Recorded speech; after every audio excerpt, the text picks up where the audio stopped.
Welcome to success tutorial. This is Kapil Chaudhary. आज हम लोग स्टार्ट कर रहे हैं जनरल साइंस से रिलेटेड टॉपिक्स जो कि सारे एग्जाम्स एसएससी, रेलवे और स्टेट पीएससी एग्जाम्स में आए हुए हैं। तो सबसे पहले हम बायोलॉजी का सेल पढ़ेंगे। सेल यानी कोशिका। तो सेल होता क्या है? सबसे पहली बात है कि सेल के बारे में हमें जानना है। तो किस तरीके से जानना है? लोग बाग सिर्फ नॉर्मली थ्योरेटिकली चीज़ों को डिलीवर कर देते हैं, लेकिन हमें क्या करना है? हमें सेल को समझना है कि सेल के अंदर के जो पार्ट्स होते हैं उनको हम कैसे समझें। तो ये है सेल का स्ट्रक्चर। ठीक है, सेल का दो टाइप्स होते हैं, यूकैरियोटिक और प्रोकैरियोटिक सेल्स। और भी इसके कई टाइप्स होते हैं, लेकिन from the perspective of exams हम उसमें वही चीजें पढ़ेंगे जो एग्जाम्स में आती हैं। तो आपको मैं यदि सेल्स के बारे में बताऊं तो सेल्स के बारे में सबसे पहला क्वेश्चन बनता है। तो वो सबसे पहला क्वेश्चन क्या बनता है कि who discovered the cell? Cell को किसने खोजा और कब खोजा? तो ये लिखा हुआ है रॉबर्ट हुक। कई बार पेपरों में ये आया हुआ है, एसएससी का सीजीएल हो, सीएचएसएल हो या रेलवे का आरआरबी, एएलपी हो, एनटीपीसी हो या जूनियर इंजीनियर, एनी एग्जाम, ये क्वेश्चन मेनी टाइम्स और ये रिपीटेड क्वेश्चन है। तो आप लोगों को याद रखना है और मेरे साथ आप लास्ट तक अगर इस वीडियो में बने रहेंगे तो आपको सारी सेल से रिलेटेड जानकारी आपको याद हो जाएगी और बार बार कोशिश करिए, आप रिपीट करिए। तो रॉबर्ट हुक ने सेल की खोज की और कब की? तो इसके लिए आपको याद रखना है 1665 1665 में सेल की खोज की गई। अब सेल होता क्या है? Cell is a basic fundamental unit of life. और जितने भी ऑर्गेनिज्म, लिविंग ऑर्गेनिज्म इस धरती पर हैं, वो सब किस चीज से मिलकर बने हुए हैं? सेल से मिलकर बने हुए हैं। ठीक है, जिस तरीके से हम एक छोटा सा एग्जांपल लेते हैं, एक बिल्डिंग बनी हुई होती है, तो बिल्डिंग का जो कंस्ट्रक्शन होता है, जो उसका स्ट्रक्चर बनता है, वो स्ट्रक्चर किस पर निर्भर करता है? एक छोटी यूनिट होती है ईंट। ठीक है, उसमें बहुत सारी चीजें डलती हैं, रेत, सीमेंट, लोहा, सब कुछ डलता है, लेकिन जो बेसिक यूनिट होती है वो ईंट होती है। कई सारी ईंटों पर आकर क्या बनता है? ईंटों से मिलकर क्या बनती है? बिल्डिंग। तो इसी तरह हमारी जो बॉडी है, चाहे मैं अपनी बॉडी ले लूं, प्लांट्स की बॉडी ले लें या एनिमल्स की बॉडी ले लें या कोई भी लिविंग ऑर्गेनिज्म, वो सेल से मिलकर बना हुआ है। और सेल क्या है? Cell is the basic fundamental unit of life. ठीक है, अब हम आगे चलते हैं। तो सेल के फीचर्स क्या होते हैं? एक तो ये क्या होता है, प्री एग्जिस्टिंग सेल से बना हुआ होता है। ठीक है, जो प्री एग्जिस्टिंग सेल्स है उनसे मिलकर बना हुआ होता है। इसीलिए आज तक कोई भी साइंटिस्ट या कोई भी डॉक्टर सेल को नहीं बना पाए हैं, सेल की खोज नहीं हो पाई है। तो यही एक चीज है जो हम नहीं बना पा रहे हैं सेल को। तो इसीलिए सेल क्या है? प्री एग्जिस्टिंग सेल्स है जो हमारी बॉडी के अंदर बनता है। टाइप्स ऑफ सेल्स में देखेंगे हम, यूकैरियोटिक सेल्स होता है और प्रोकैरियोटिक सेल्स होता है। ठीक है, यूकैरियोटिक सेल्स कौन से होते हैं? जिसमें ऑर्गेनेल्स होते हैं। ऑर्गेनेल्स यानी कि आगे मैं बताऊंगा सेल ऑर्गेनेल्स, यानी कि जो भी इस सेल के अंदर मटेरियल है, जो भी मटेरियल है, चाहे वो माइटोकॉन्ड्रिया हो, लाइसोसोम्स हो, न्यूक्लियस हो, जो भी प्रेजेंट मटेरियल इस सेल के अंदर है उसको सेल ऑर्गेनेल्स बोलते हैं। तो यूकैरियोटिक सेल्स में ऑर्गेनेल्स भी प्रेजेंट होता है, न्यूक्लियस भी प्रेजेंट होता है और न्यूक्लियर मेम्ब्रेन भी प्रेजेंट होता है। और सबसे इंपॉर्टेंट बात है इन दोनों के डिफरेंस की कि ये क्या होता है, जो प्रोकैरियोटिक सेल होता है वो यूनिसेल्यूलर होता है। ठीक है, यूनिसेल्यूलर और सिंगल सेल्ड। ठीक है, यूनि का मतलब सिंगल ही होता है, तो आप लोग इसको याद रखें। ठीक है, पूछ लिया जाता है एग्जाम्स में कि प्रोकैरियोटिक सेल्स और यूकैरियोटिक सेल्स में डिफरेंस लिखने को भी आ जाता है। जैसे स्टेट पीएससी एग्जाम्स है तो 3 मार्क्स का क्वेश्चन आप लोगों से पूछ लिया जाता है, right the difference between eukaryotic cells and prokaryotic cells. तो आप लोगों को उसमें ये लिखना है या ये बताना है अगर एग्जाम्स में आता है कि प्रोकैरियोटिक सेल्स यूनिसेल्यूलर होते हैं, सिंगल सेल्ड होते हैं और ये कॉम्प्लेक्स नहीं होते हैं। मैं उल्टा बता रहा हूँ, ये कॉम्प्लेक्स नहीं होते ताकि आप लोगों को ये चीज याद हो सके। यूकैरियोटिक सेल्स, यूकैरियोटिक सेल्स में आपको ऑर्गेनेल्स मिलेंगे। ठीक है, वो प्रोकैरियोटिक सेल्स में भी प्रेजेंट होते हैं। आपको इसमें न्यूक्लियर मटेरियल मिलेगा, न्यूक्लियस मटेरियल मिलेगा। ठीक है, वो मटेरियल प्रोकैरियोटिक में भी होता है। ठीक है, और ये क्या होते हैं? कॉम्प्लेक्स होते हैं। कोशिश करिए आप लोग नोट्स बनाते रहे, क्योंकि अगर आप लोग नोट्स बनाएंगे तो आपको पढ़ने में बाद में आसानी होगी। ठीक है, नोट्स बनाते हैं तो हमारा माइंड 2 टाइम्स 3 टाइम्स रिपीटेड काम करता है। ठीक, तो ये क्या होता है? कॉम्प्लेक्स सेल्स होते हैं, बहुत ही जटिल।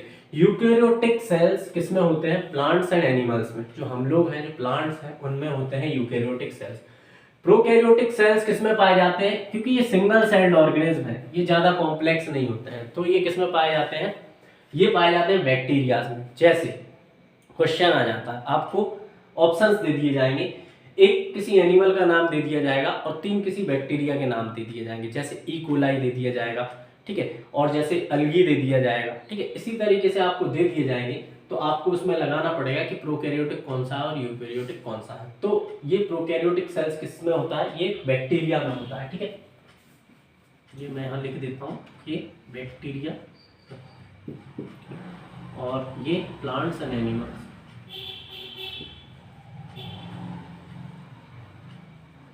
अगर आपको कंटेंट अच्छा लग रहा हो तो आप वीडियो को लाइक कर सकते हैं, शेयर कर सकते हैं, सब्सक्राइब कर सकते हैं, क्योंकि इसमें सेल से रिलेटेड सारी चीज़ें हैं और एक ही वीडियो में आपको एक ही प्लेटफॉर्म पर मिल रही हैं, तो हमारा इतना तो बनता है कि आपको वीडियो शेयर कर सकते हैं आप लोग, ठीक है।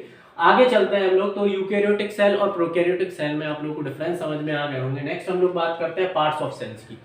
सेल्स के अंदर जो पार्ट्स होते हैं इनको हम बोलते हैं सेल ऑर्गेनेल्स, ठीक है।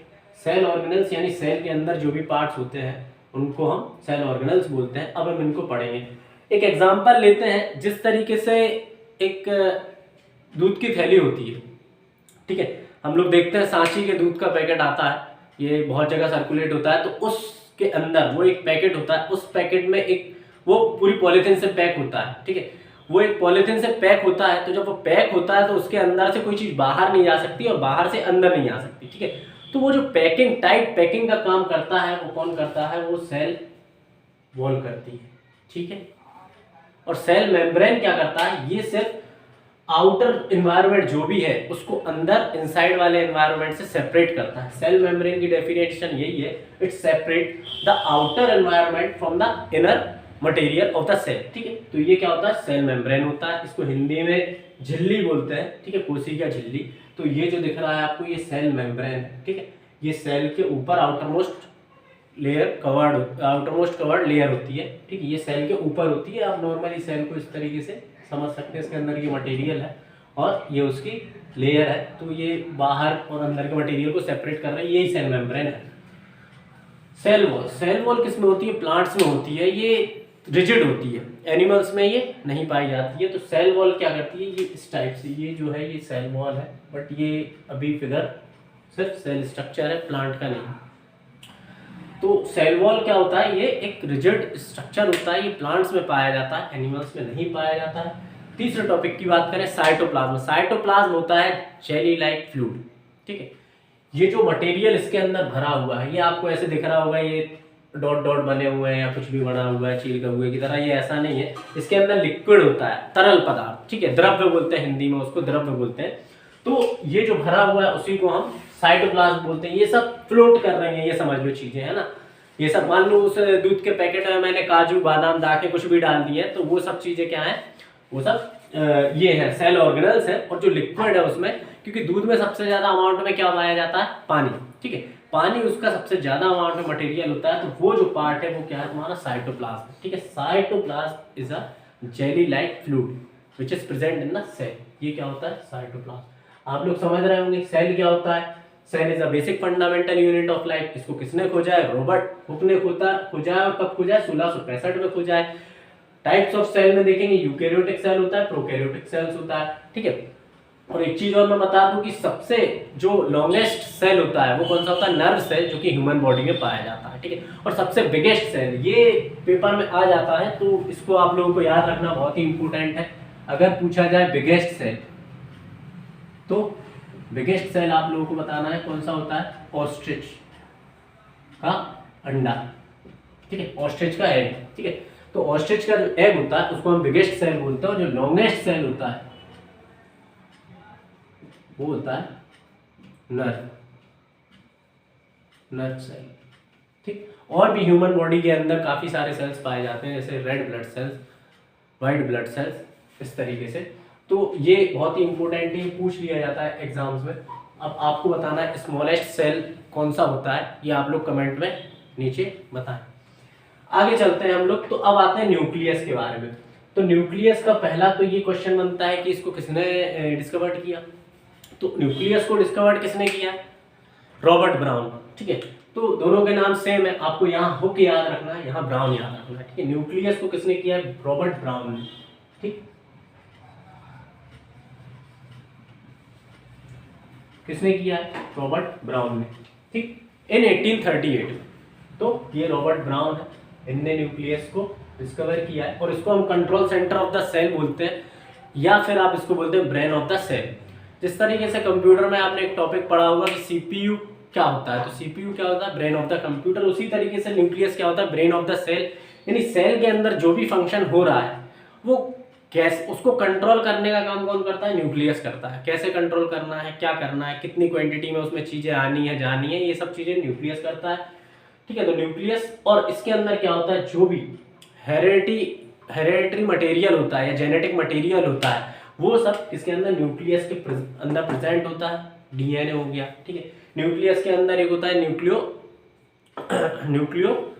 प्लाज्म, ठीक है, न्यूक्लियो प्लाज्म होता है, तो वो भी उसके अंदर प्रेजेंट होता है। उसके अंदर आपका डीएनए स्ट्रक्चर बनता है, ठीक। तो वो न्यूक्लियस होता है। न्यूक्लियर मेम्ब्रेन, जैसे ये सेल मेम्ब्रेन है, सेल को कवर करके रखा है, वैसे ही न्यूक्लियर मेम्ब्रेन न्यूक्लियस को कवर करके रखता है, एक एनवेलप की तरह, ठीक है। जैसे हम कभी लिफाफा भेजते हैं किसी को, तो उस लिफाफे के ऊपर एक कागज की परत सी चढ़ी होती है, तो वो उस तरीके से न्यूक्लियर मेम्ब्रेन होता है। ये भी सेम वर्क करता है। न्यूक्लियस के अंदर जो भी मटेरियल है उसको, जो भी सब्सटेंस है उसको बाहर से और आउटर एनवायरनमेंट से सेपरेट करने का काम करता है, इनर एनवायरनमेंट। वैक्यूल्स, वैक्यूल्स ये प्लांट सेल में पाया जाता है, ठीक है। वैक्यूल्स, अब जब अभी प्लांट सेल का स्ट्रक्चर यहाँ नहीं है, बट अगर प्लांट सेल का स्ट्रक्चर आता है तो उसके अंदर एक इस तरीके से खूब बड़ा खाली स्पेस बना होता है, वैक्यूल्स बोलते हैं उसको। ये होता है वैक्यूल्स, ये होता है वैक्यूल्स। सैक लाइक स्ट्रक्चर होता है इसका, सैक यानी कि खाली। उसके अंदर क्या होता है? वाटर होता है, उसके अंदर अदर मटेरियल्स होते हैं, अदर सब्सटेंस होते हैं, तो उसी को बोलते हैं। ये वैक्यूल्स किसके अंदर होता है? सिर्फ प्लांट सेल के अंदर होता है। ये बहुत ही इंपॉर्टेंट है, आपको याद रखना है। तो आगे चलते हैं, हम लोग माइटोकॉन्ड्रिया की बात करते हैं। ये भी पेपर में मेनी टाइम्स आया हुआ है, तो इसके बारे में बात करेंगे। माइटोकॉन्ड्रिया के बारे में, ये क्या होता है? Power house of the cell. Question आ जाता है वन लाइन में कि power house of the cell किसे कहते हैं, तो आपको क्या लगा देना? माइटोकॉन्ड्रिया पे टिक लगा देना। ये क्या होता है? Power house of the cell.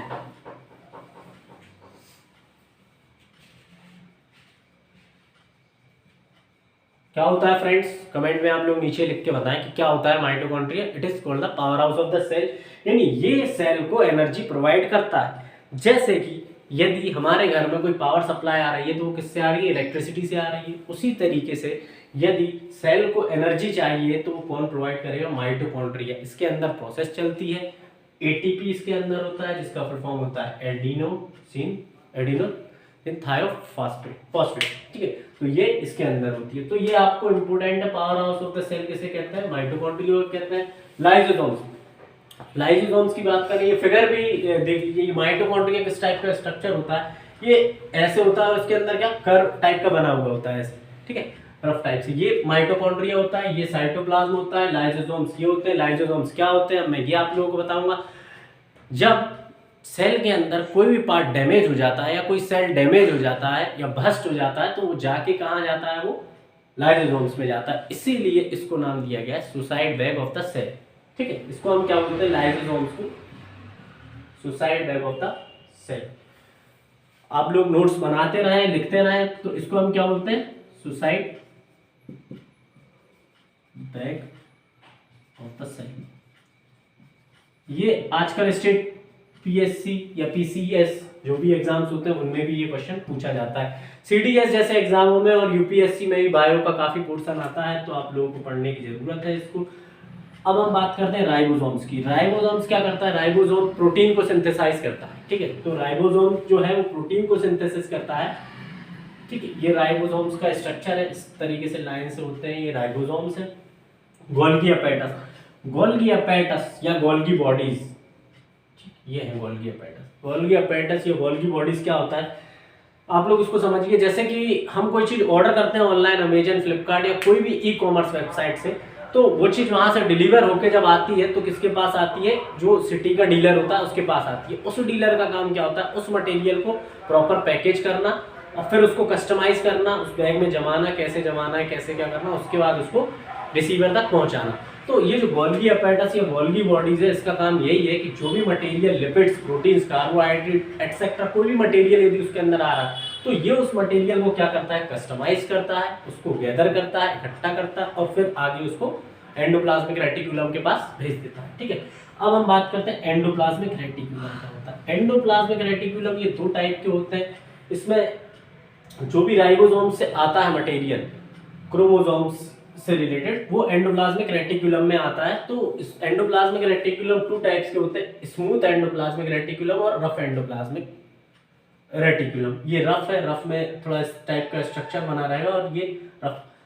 आप लोग कोशिश कीजिए कि फिगर खुद हाथ से बनाए, जब तक फिगर नहीं बनाएंगे आप लोगों को याद नहीं होगा। ये फिगर बहुत ही इंपॉर्टेंट है और ये जो बता रहा हूँ ये सारे पॉइंट इंपॉर्टेंट है। रफ एंडोप्लाज्मिक रेटिकुलम होता है, स्मूथ एंडोप्लाज्मिक रेटिकुलम होता है। ठीक, अगला है क्लोरोप्लास्ट। ये भी प्लांट सेल में पाया जाता है। ठीक है, क्लोरोप्लास्ट प्लांट सेल में पाया जाता है। हम लोग देखते हैं प्लांट्स में लीव्स का कलर ग्रीन क्यों होता है, क्योंकि वहाँ एक कलर पिगमेंट यूज होता है। जो कलर पिगमेंट यूज होता है उसको हम बोलते हैं क्लोरोफिल। और क्लोरोफिल जो यूज होता है वो, और जो क्लोरोप्लास्ट है वो क्या करती है, फोटोसिंथेसिस का जो वर्क होता है वो क्लोरोप्लास्ट के थ्रू होता है। ठीक है, तो ये क्लोरोप्लास्ट है। ठीक है, इसके बाद इसमें जो कलर पिगमेंट यूज होता है वो क्लोरोफिल होता है और ये किसमें पाया जाता है, प्लांट सेल में। ये सेल स्ट्रक्चर है, आप लोगों को पता चल गया होगा कि सेल क्या होता है। Cell basic fundamental unit of life होती है। जिस तरीके से बिल्डिंग एक ईंट से बनी हुई होती है, उसी तरह से सेल किससे बना, सेल क्या है, जो भी लिविंग ऑर्गेनिज्म है वो सेल से बने हुए हैं। सेल एक हमारी फंडामेंटल यूनिट ऑफ लाइफ है। इसको रॉबर्ट हुक ने खोजा है, 1665 में खोजा है। इसके पार्ट्स होते हैं, सेल मेम्ब्रेन होता है जो मटेरियल को सेपरेट करता है इनसाइड और आउटसाइड के। सेल वॉल होती है जो बहुत ही रिजिड होती है, प्लांट्स में पाई जाती है, तभी वो कठोर होते हैं ना। ठीक है, तो वो होता है साइटोप्लाज्म होता है। साइटोप्लाज्म में लिक्विड टाइप का मटेरियल होता है उसके अंदर, जिसमें चीजें ये तैरती रहती हैं। ठीक है, इसके बाद न्यूक्लियस होता है, न्यूक्लियर मेम्ब्रेन होता है। ठीक है, तो आप लोगों को ये सब याद हो गया होगा। इसको बार बार रिपीट करें। चैनल को पसंद आए तो आप लोग शेयर करें, सब्सक्राइब करें और लाइक करें। Thank you so much.